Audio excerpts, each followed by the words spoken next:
আসসালামু আলাইকুম। হ্যালো বন্ধুরা, basic full technique IT or tips চ্যানেলে আপনাদেরকে স্বাগতম।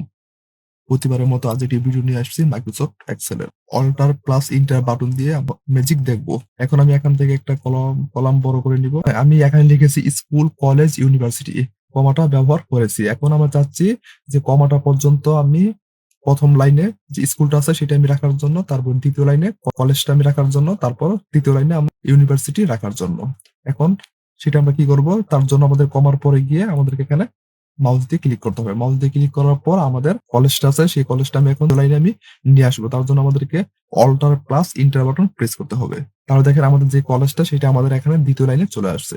এখন যে আমাদের ইউনিভার্সিটি আছে সেটা আমি এখন ৩য় লাইনে একটি সেলের ভিতরে নিয়ে আসতে চাচ্ছি। তার জন্য আমাদেরকে কলেজের পরে, কমার পরে আমাদেরকে এখানে ক্লিক করতে হবে। ক্লিক করার পর এখন alt plus enter button press ৩য় লাইনের মধ্যে আমাদের যে ইউনিভার্সিটি সেটা আমাদের এখানে চলে আসছে।